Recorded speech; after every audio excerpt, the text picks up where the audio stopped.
is it going to be enough? Last solve, he needs 576, and the solve is absolutely crazy. And then I see like OLL skip in perm, and I'm like, Felix, please lock in, bro. Like, you got it. But Dylan's trying to channel, and another 3.49. You can see the aura radiating off of Chris Mills as he walks back to the Come on, dude, area. he's earned it, don't you think? Yeah, definitely.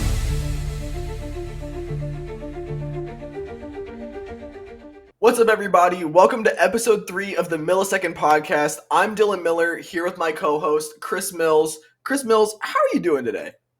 I'm doing really well, Dylan. I've had a pretty hectic couple of weeks traveling around, hitting up competitions, sorting out all my stuff because I'm moving out of here pretty soon.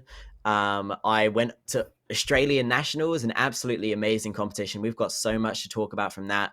I myself had some pretty good results, although, you know how last week we were talking about how we were going to not choke good averages again? Yep. Guess what happened? We got BPA. No, we did not get BPA. Okay. We had 5.7 BPA and we got 6.3 average. Yeah, a little bit rough. I had first 4 solves 6.8, then an 8, then a 5.4, 5.1. So I think I needed 5.7 for sub 6, and I got 6.8 because it was way too lucky. The solution was there, the turning was not. So that was a bit rough. But I got some crazy stuff. I got 2x2 PR average in the finals. Like the first round, I got like 16th. Second round, I got 17th. Then I locked in the finals and got PR average and placed 3rd in like a really competitive 2x2 finals with like Roman Rudakov, who has OCR and like a low 1. I beat him. I beat Connor Johnson, who's New Zealand national record holder and has been like undefeated this year. Like I just locked in. I got a 0.62 single because I was a 5 mover, and I like locked in on the last, so that was really cool. And I got OH podium and 4th place for 3x3 final, which is a little bit sad, but a lot of potential, and the competition, so much fun. You went to a competition this weekend, didn't you? That I did. It was my first ever competition in California, and results weren't necessarily there. I think I competed in 3, 5, 6, 7, 6, 7, and I didn't do great overall. Round 1, it was like 6.2 average. Round 1 was 6.2 average, and then in finals, I kind of locked it. I locked it a little bit. It was my only sub 6 of the comp, but I did beat Max Park by a very slim margin. I think it was by 0.06 or something. It was less than 0.1. I don't remember entirely. But yeah, low key, like the difference between me and Max has kind of been evening out in the recent events. Like in the last 3 comps I've been against Max in finals, I'm 2-1. Which is crazy to say, honestly. Like, I was watching him solve in the earlier rounds, and I'm just like, this guy just doesn't miss. He doesn't miss. It's like, it's consistent. I think I saw him get an average that was like 5.1, 5.2, 5.3, and I was like, it looks so easy, and it makes no sense to me. But yeah, so I had a comp. It was pretty good. I got to hang out with like some of my clients, help them out in their competition, and like they got close to some PRs and stuff. And then hung out with some other people in the area, got to mingle a little bit. And then, just same old, man. I've been coaching. I've got some concerts coming up in California, like more personal life stuff. And then, that's been about it. It's been a pretty chill week for me. I haven't really been doing too much, but the comp was really fun. SoCal vibes are like really laid back and chill. We were helping break down for the comp, and then there was like the new Taylor Swift album playing on the speakers. So that was kind of fun. And you've got PSL Seattle, which is what, in like 2 days? Yeah, dude, I leave tomorrow. At the time of recording. So yeah, I'm really excited for PSL Seattle.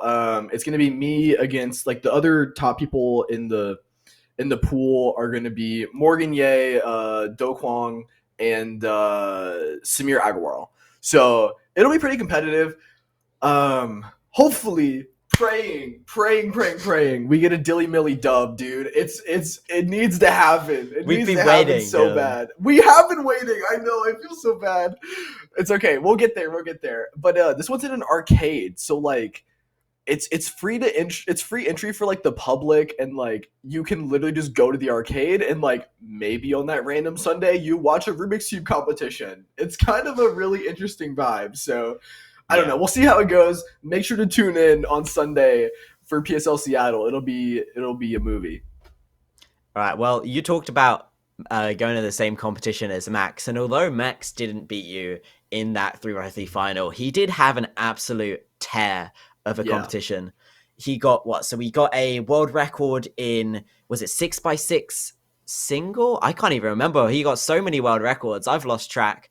So we had a 6x6 world record, and in like the next round, he got double 7x7 world records. So here's one of the celebrations here. I think that's the world record mean.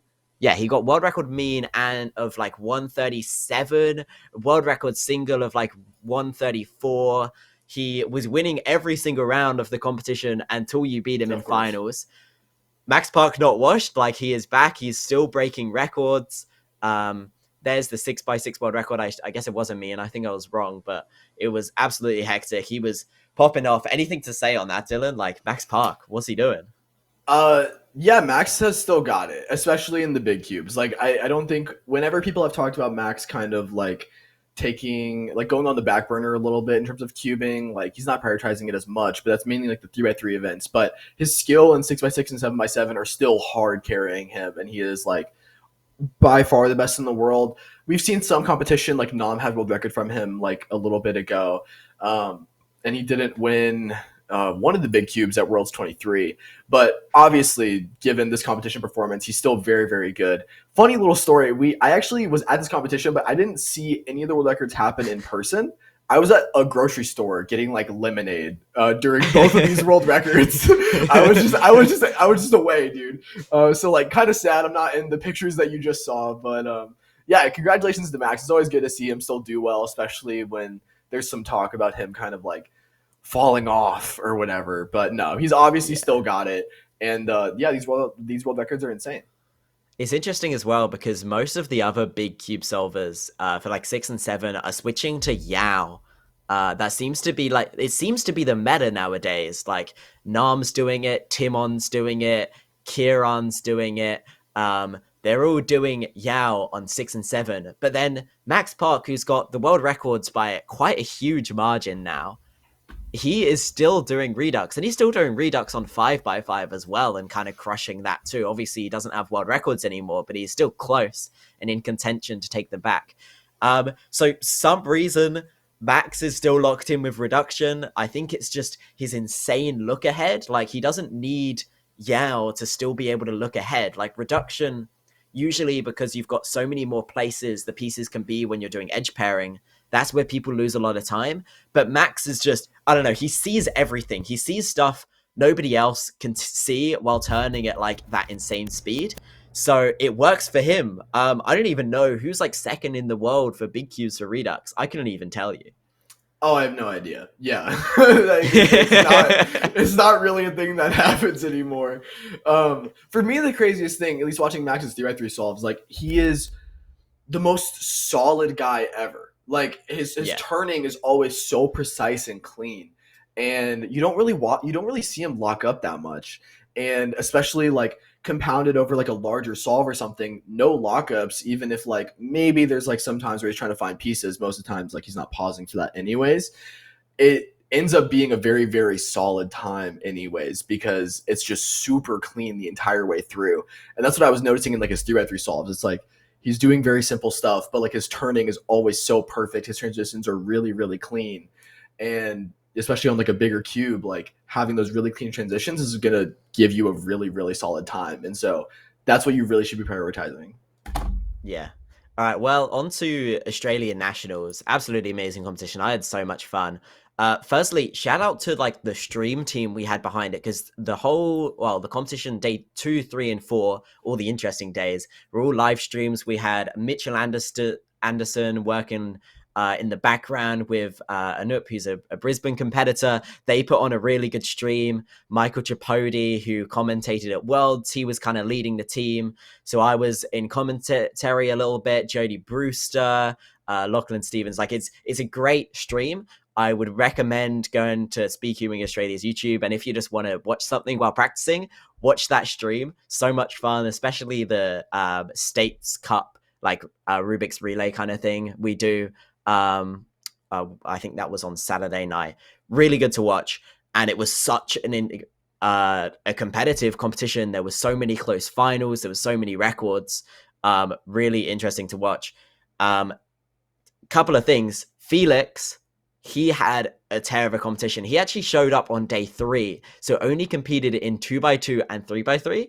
3x3 round 1, I'm sat next to him. We both get like 7-second averages, but round 2, he gets 5:59 PR2 average, the closest he's got to OCR since he set it back in 2019. He had a counting 4-second solve. We've got the solves up here. So it was more like 3 consistent solid solves and then 2 4.9s. And his turning is just like, it's so smooth. Apart from that lockup in the A-perm there. Like, I feel like Feliks's solves look so unique nowadays. Yeah, definitely. They have this 2015 vibe to them that still somehow shapes out to be a good time. It's kind of wild. I mean, Feliks posted like a sub 5 average not too long ago. I think it was like 4.8 or something. And there was a few skips in there, but like still the solves are really, really clean. And I don't know, it's always good to see the GOAT, he still got it a little bit. It's really, really nice. No, like here's the last solve here. Getting BPA 559. Interestingly enough, he was actually off stream because he had a really bad first round average. And then the stream mid-round actually cut out anyway because Michael Tripodi tripped over the power cable powering the whole stream. Okay. So Lachlan Stevens and I were commentating on like the other end of the venue, commentating the people on stream. And then the stream goes out and we're like, all right, let's go watch Feliks. And then he gets 559 average. And then his third round wasn't great, but it seeded him pretty high in the finals. And then he locks in finals. An absolutely incredible finals. I would recommend watching it. But here are his solves now. He starts like a little bit with like a 6.6. He starts. And then he just keeps on going through the average, chucking down another 6 and then a couple 5s. And Riley Dexter, who has never won 3x3 at Australian Nationals or Oceanics, he's come second God knows how many times. He gets a sub 6 average of a counting 4. And we're like, surely that's good enough. Feliks barely gets sub 6 nowadays.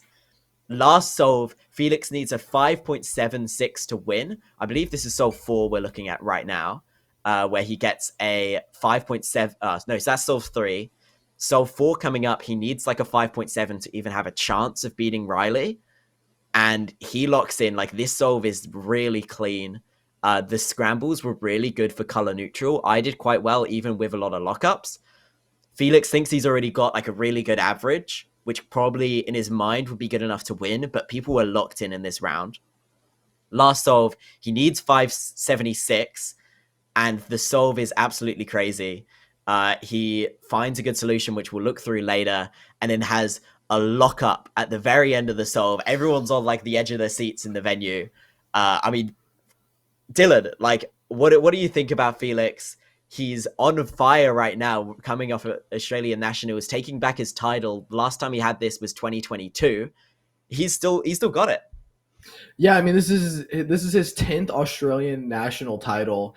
I actually tuned into this stream, and I tuned in at the perfect time, dude. It was right whenever Feliks was going, and I was like, "Oh, dude, that's amazing." So I'm watching Feliks go through his average, and I watched solve 5, and I'm just like, wow, like. Commentators like he needs 576, and I'm like, that's really tight. Like, does he still got it? Like, 5.7 is definitely doable for him, but is he gonna hit it? And then I see like OLL skip in perm, and I'm like, Feliks, please lock in, bro. Like, you got it.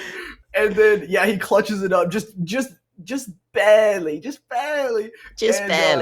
Yeah.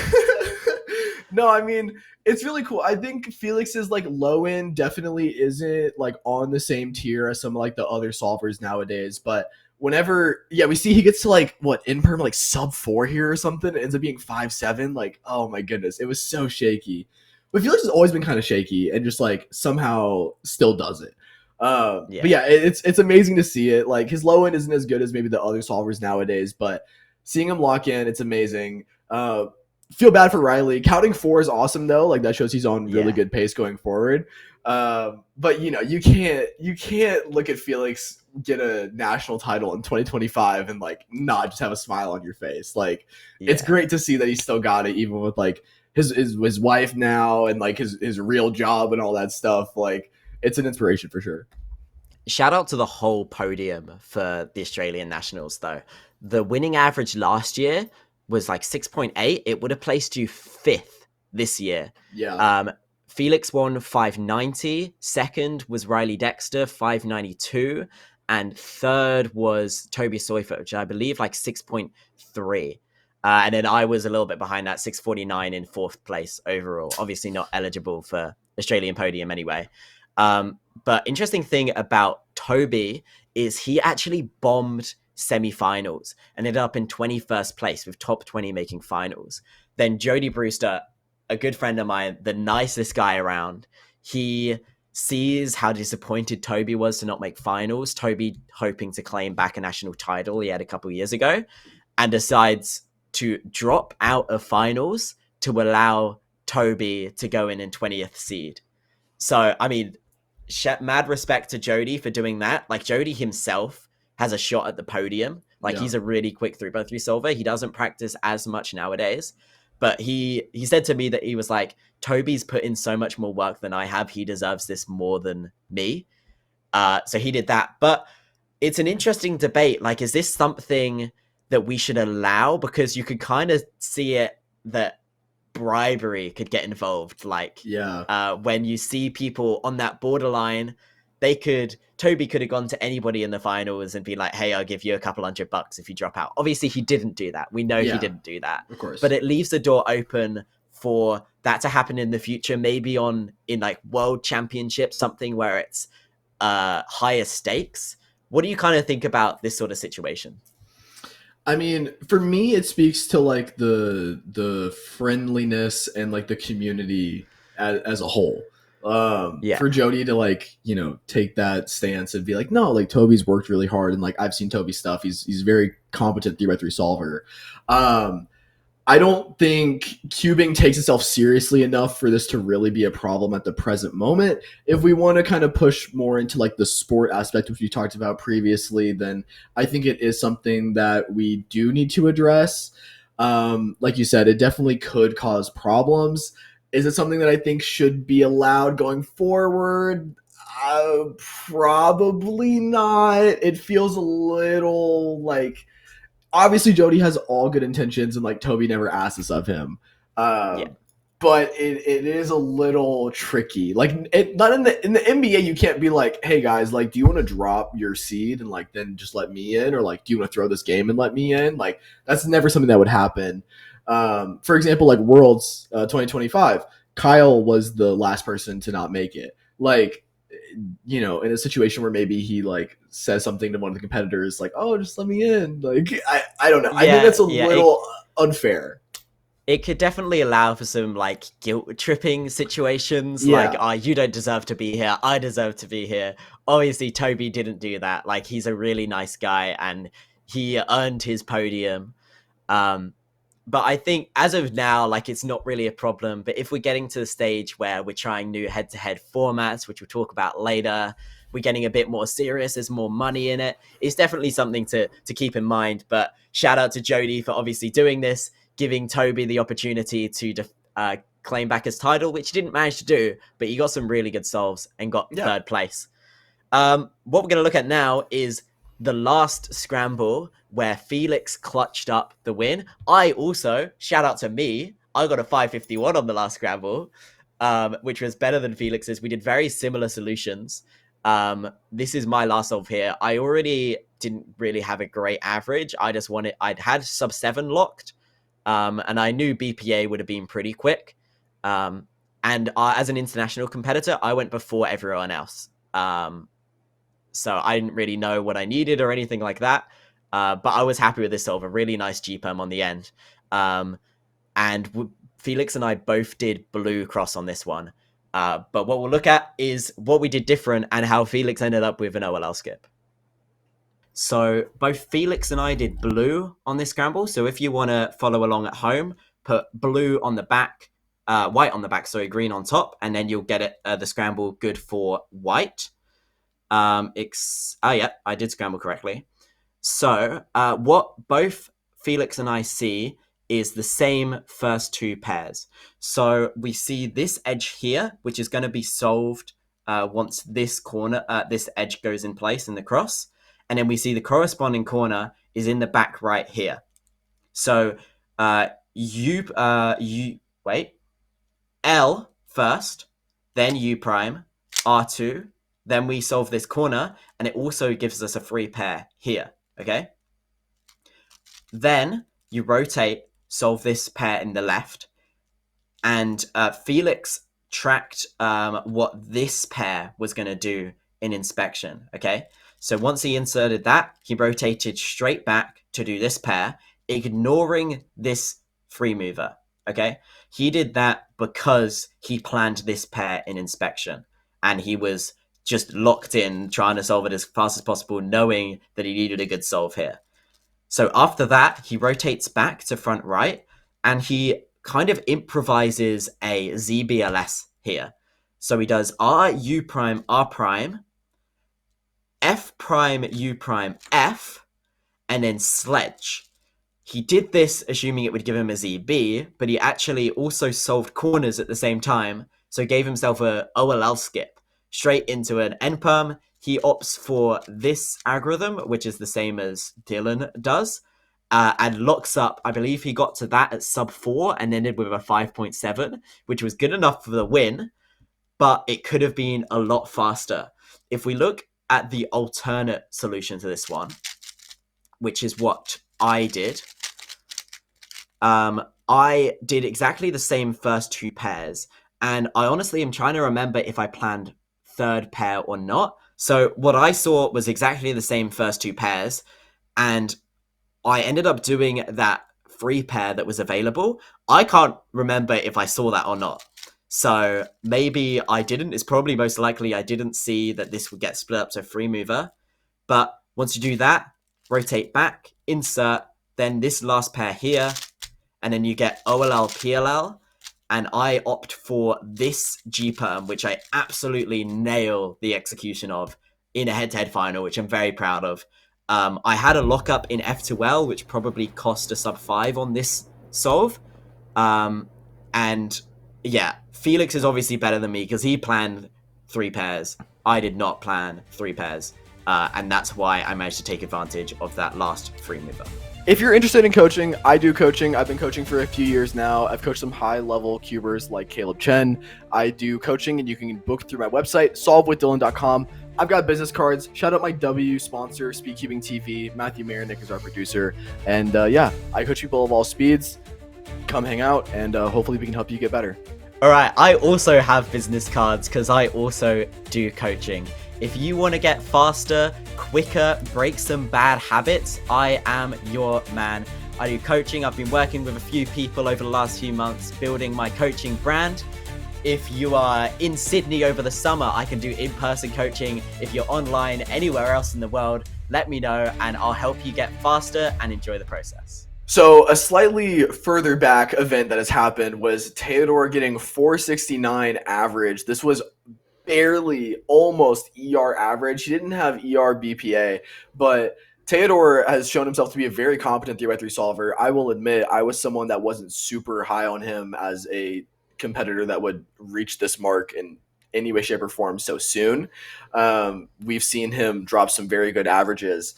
And yeah, 469 average, very, very clean. Do you have any thoughts on this average? Have you taken a look at any of the solves or anything, Chris? Yeah, I think I briefly watched this on my phone or something at midnight, but so I don't remember much about it. But it's interesting because when Teodor got his sub 5 average, I heard people saying that that was really close to overall PB, and it kind of seemed like a fluke average, and usually he was floating around the mid 5, high 5 range.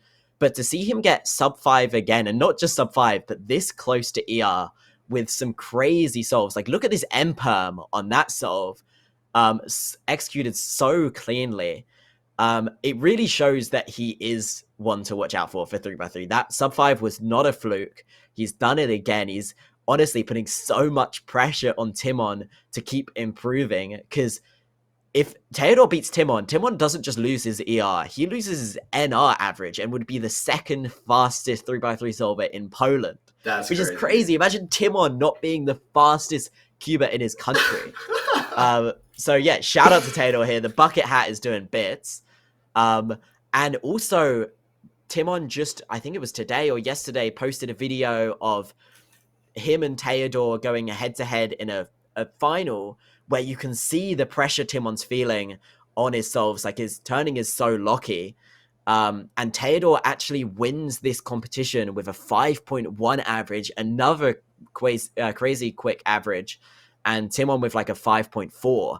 So I don't know, Timon looks nervous. He knows that like Teodor is like right on his heels and even beating him in quite a few rounds at these Polish competitions. I think Timon is obviously still the better cuber at the moment, at least on average, but it's getting close. Yeah, there's one thing I want to note about the Teodor 469 average, and that's the fact that in 2 of his like sub 5s, he ended up getting some of like the best possible last layer cases. That being back anti-soon / back soon, however you want to look at it. It's like R prime U2 R U R prime UR. Yeah. It's like what? It's 8 move last layer or something. And then the other one was just like big block L, which is like, again, one of the best last layer cases that you can possibly get. So Teodor has been doing a lot more ZB stuff, and of course sometimes you're gonna get really easy cases, but I think that really showed in this average in particular, where he gets like, you know, a very, very high end average 469. I will say in the Monkey League qualifier, I think Teodor didn't qualify. I got the results for everyone that got their times in because I was the last person to miss it. And yeah, I think I beat, or I think Teodor maybe nearly got it. It was like a 5.9 AO25 or something, but like 5.9 AO25 does not typically equal 469 official average, right? Like this shows that like I do think this is still a very, very good average for him. But the fact that he beat Timon by a very solid margin, 5-1 to 5-4, is like nothing to scoff at. So yeah, Teodor clearly has a lot of potential, and like I took a look at some of his solves, and I'm planning on making like a breakdown of it whenever I get back from PSL Seattle. There's still a lot of stuff he can work on, and that's really scary. The fact that he still has a lot of improvement and he's still getting these like 4.6 averages, like Timon's got to be a little worried. Exactly, he's so young. Right? What? He's 10 years old. I don't even know if he's 10 yet. This is crazy. Yeah, Timon's got to watch out. All right, but I think we're going to look at we'll reconstruct one of Teodor's solves here, where he did some crazy sort of stuff. And I think we can pull some sort of xcross tips out of there too. Yep, most definitely. We'll take a look at that. And this is going to be solve 3 of Teodor's 469 average. Now, he's also going to build an xcross, but not like Felix. What he's going to do is he's actually going to build what Stewie would categorize as like a pseudo xcross. What this means is that he's only going to solve 3 cross edges at a time, and we'll talk about maybe some applications of this. So what he sees here is he's going to do yellow, and if we use the red edge to solve this green edge, it's going to naturally solve our red-green edge, and we're going to have our red-green corner set up to keyhole. So we could do something like U F prime L, and then now we're just going to keyhole this corner with this edge, and now we have our pseudo X cross here. So we have a 2x2 block plus an edge solved. Instead of just going through and finishing his cross from here, this is where Teodor actually kind of takes a Yihang approach, or something we've seen Yihang do before. So what he does is, instead of just solving our yellow-blue edge, he's actually going to go and do this orange-green pair here. So he pairs these up with R, U prime, R prime. And if you see, that also makes our red-green pair here. So now we're going to insert our orange-green at the back left. So Teodor actually does a slightly inefficient way of inserting this pair. The most efficient way is just a U, R prime, and then rotate, or you could do like F, R prime, F prime and solve this. But what Teodor opts to do instead is he does U2, R, U prime, R prime. This isn't required because we don't have anything here that we need to preserve, so just U, R prime saves a move. But he does U2, R, U prime, R prime, and now he rotates and then inserts this edge with wide R, U prime, wide R prime, U2, and then he does Z. He just avoids dot here, U2, and then interesting OLL alg, and then he does that wide RUD in perm. I don't know it, so I'm not going to do it, but he does that one instead of what I did. Slight optimization here. You can do the exact same thing. Like I said, use the red edge to solve the green edge. U F prime L. Now we're going to keyhole our corner, and then here we're going to solve this pair. Insert this at the back. U R prime rotate. And now we can insert this on the left, and this saves a move. And this actually gives us a ZBLS. So if we do this from this angle, R, U2, R prime, rotate, solve this at the back. This gives us EO.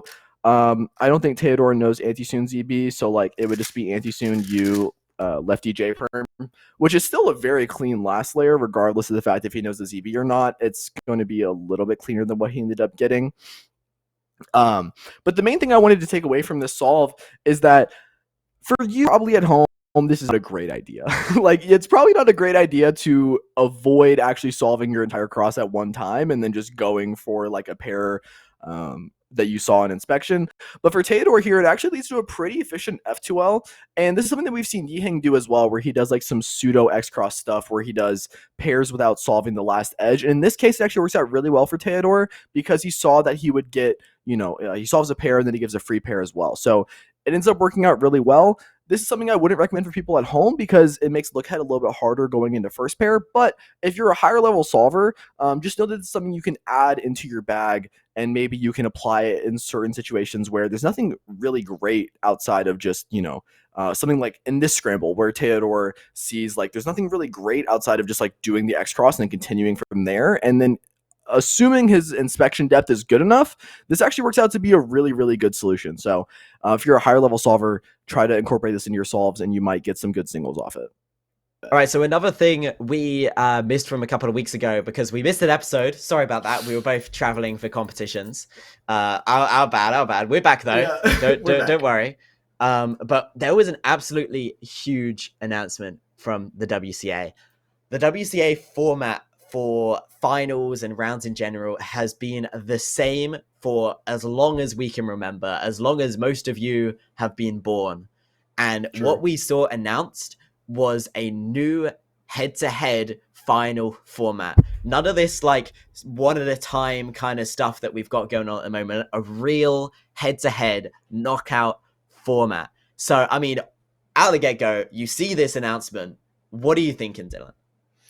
I think this is a huge step for cubing to potentially break into the mainstream. Personally, we've seen the PSL kind of exist, and I think it has led to a lot more very exciting moments that are understandable for like the layman / non-cuber. I've heard of people at the PSL competitions that have been like, I've never been to a WCA comp. This is my first ever Rubik's Cube competition, and it was an amazing experience. So I'm really excited about the prospect of a head-to-head format being able to break cubing more into the mainstream, potentially help us get some outside sponsors, grow cubing as a whole, help the entire ecosystem. That's all I really want. More viewership means, it's better for everyone involved. That's the end goal here for me. And as a top-level cuber, I think it's kind of cool to have another format that I can compete in. Yeah, so into like the details of how this works. It's going to be head-to-head simultaneous solving. So not like PSL where they're one at a time, more like how they did Red Bull back in the day. It will be a sets format, quite similar to Monkey League. So first to 3 points wins a set. I believe that's the same as PSL now as well. And then the matches are either 1, 2, or 3 sets, depending on how big the final is, how long people want to make it. I believe that's up to the organizer. This is only available for finals, and I believe whether you're allowed to do this or not is like an approval process. So if you've got a competition, you believe the final is going to be really competitive, you submit an approval to a team on the WCA and go, hey, I've got a big Melbourne summer competition. We've got the top 20 3x3 solvers in Australia are planning on coming. We want to do 3x3 new format head to head. And the WCA is like, yeah, that'll be sick. I'll allow it. The events that you're allowed to do this for as of current are 3x3, 4x4, 3x3 blindfolded, and 3x3 one-handed. Okay, so those are the 4 events that have been proposed, and the bracket would either be 4, 8, 12, or 16 people in a single elimination bracket. And you may think 12 people, that's a little bit weird. How would that work? If they did take top 12, the top 4 seeds would get buys in the first round, I believe. So it would be like a top 16. But yeah, the top seeds wouldn't have to do the first match. So it's a little bit unusual to what we've seen before. Single elimination. I know you don't really like that, Dylan. What do you think about that?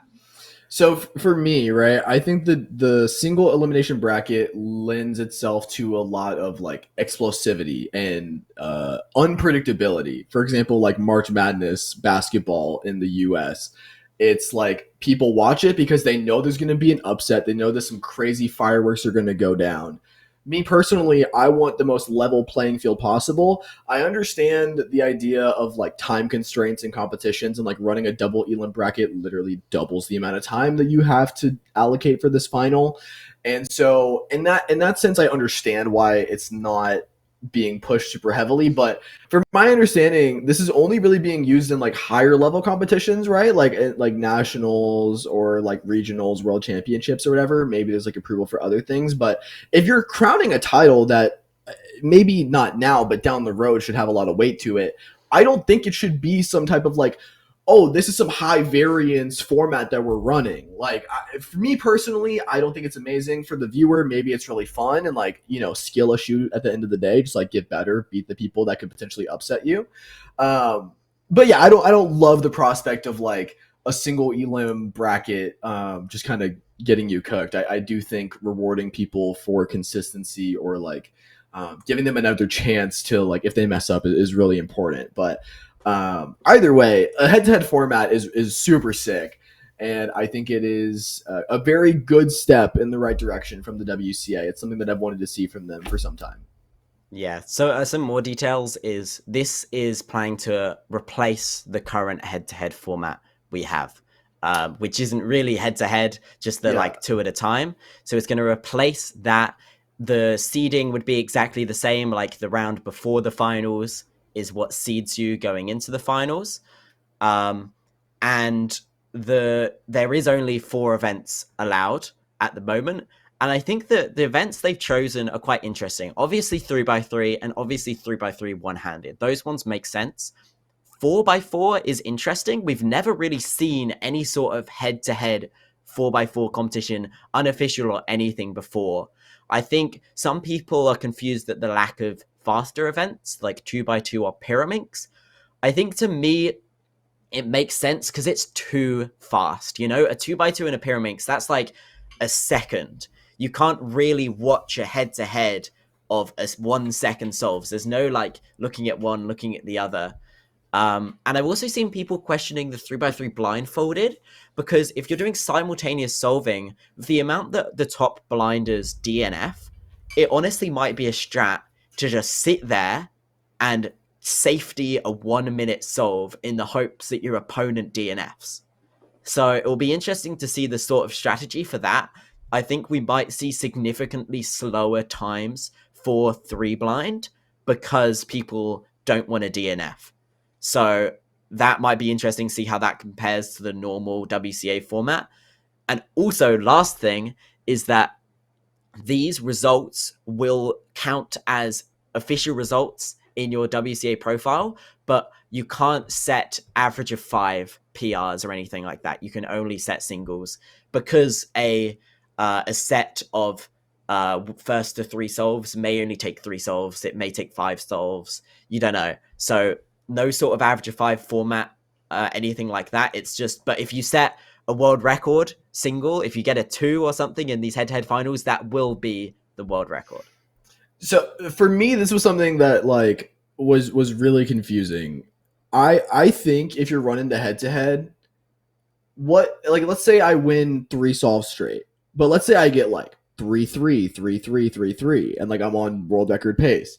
You're telling me you're just going to like cut me off there? I personally, I think when I was being talked to about like the idea of this, I was saying always run it to 5 solves. always run it to 5 solves, and then you always get an average. Because even like let's say a set goes to 5 solves, right? Like 2-2, 2-2.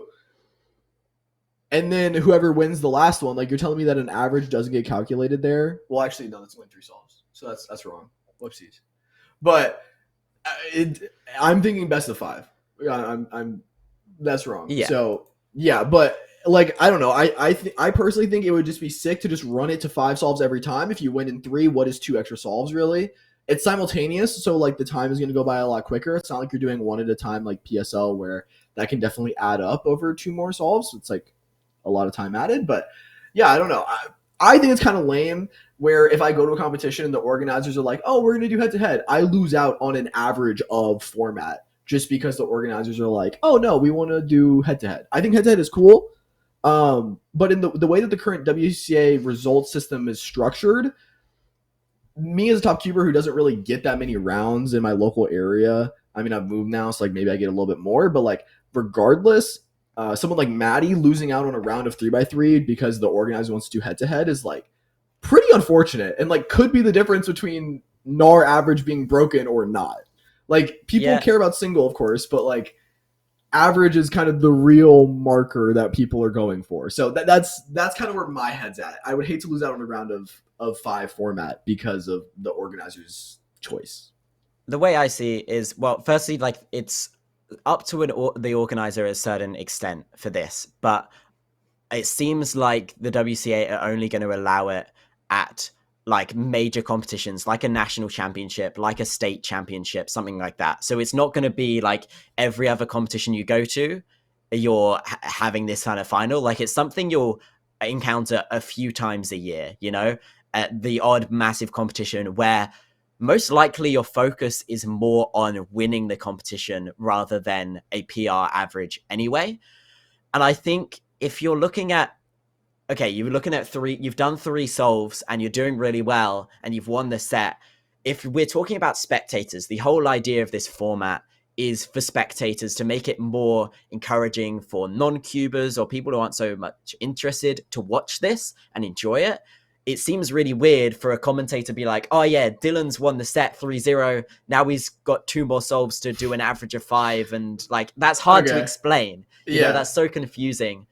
I think it sucks like for us wanting to be able to set that PR average, but in the long term, I think it makes sense. I think this is going to put more weight on winning national champion titles and stuff like that, winning competitions rather than setting PRs. It's going to adjust the benchmark for what we see as like the top cuber. Because as of now, the head-to-head format is so volatile. We often don't see the national champion or the world champion as the fastest cuber because we're just like, they fluked that round, they got lucky, something like that. But with this format where there's obviously still volatility with the single elimination, I think it's going to bring more attention to champions rather than record holders. Fair take. Fair take. Okay. Well, anyway, this is a proposal. Okay. This is a proposal from the WCA. They're open to feedback. If you go on the forum, you're welcome to put your takes, what you think about it. I've seen quite a lot of negative takes on this, but I think people are seeing this as this is what it's going to be like forever. The way I see this is a step in the right direction. This is a step that's needed to be taken by the WCA for years. And they're finally taking the step. Maybe we'll see double elimination in the future. Maybe we will see different events. Maybe we'll see more sets, something like that. Like this can change throughout the years. And I think this is a really good starting point. There's a whole explainer document walking through exactly how it's going to run. I haven't been able to touch on everything here because it's pretty intense, but we'll leave that in the description. Let us know your thoughts. Let the WCA know your thoughts. Hopefully this is going to be implemented at the start of next year. So that's 3 months away. In 3 months, we could be seeing a real head-to-head knockout format in a WCA competition, which to me, no matter how it sort of plays out, that is so exciting. And Melbourne Summer, I mentioned it earlier, that's one of the biggest Australian competitions every year, that they hold that in late January. And I've been talking to the delegates for that, and they're like, if this change is made, we might try and do head-to-head there. And I'm like, I got to go to this competition. That's going to be so much fun. So yeah, I'm so excited. I hope you guys are excited for this too. There's obviously some downsides to this, but you got to see this is the future. This is what we need. The biggest takeaway I will have from this is that it shows the WCA is open to change. I've been on record saying that I think the WCA is pretty set in their ways, and they have not very much adjusted to the times, at least of like kind of what I've been thinking they should be doing, which is like obviously not the way. They don't need to listen to me entirely, but the fact that they're open to a new format at all is a huge win. I'm very excited to see it, even if it's not in the way that I personally would like to see it done. Ideally, is what it is. Like you said, they can always adjust over time. But the fact that they're even willing to do this at all says a lot for the future of the WCA, and I'm really excited to see what they do, even outside of the even outside of the head-to-head format, and the direction that they take cubing as a whole. Because I think this is a great step in the right direction. Yeah, big steps for the WCA, big steps for cubing in general. But I think that's all we've got to say for that. All right, now we're going to finish up with our race. There is the scramble. We've done 2 races so far. Dylan has won both of them. It's 2-0. It's been close. We've both had terrible solves so far. Yep. I'm looking for redemption. Dylan, let's start inspecting. Okay.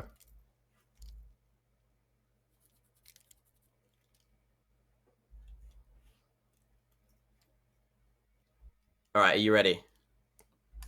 That I am. 3, 2, 1, go.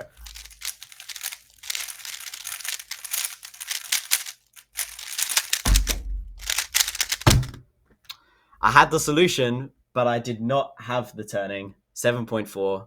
Oh, there goes my camera. No, it's here. We're here. We're good. I got 552. Shout out Teodor. I actually did a pseudo xcross on this scramble, so that's the GOAT. Applications of our tip/case/alg of the week. Let's go. We need you to send us some solves, okay? We want for the inspection segment, which I don't even know if we've ever said we called it the inspection. I don't think we have. We break down your solves. We broke down Felix's solves and Teodor's solves here because you guys haven't sent in submissions. We are 2 coaches. We're 2 high-level coaches. If you want your solves analyzed for free, send it to Matthew at Speedcubing TV. Send in a video. Please reconstruct it. That would save us some time. But if you're really lazy, don't even do that. We'll do it. But try and save us some time. And next week, we'll analyze it. Whoever's the first to send in a video and a reconstruction, you will be analyzed on stream. Okay?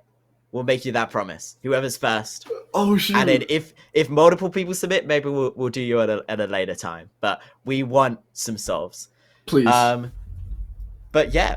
Good luck to you, Dylan, at PSL this weekend. I wish you the best of luck. I will be watching as long as it's not at an absurd time in the middle of the night. I haven't checked the schedule.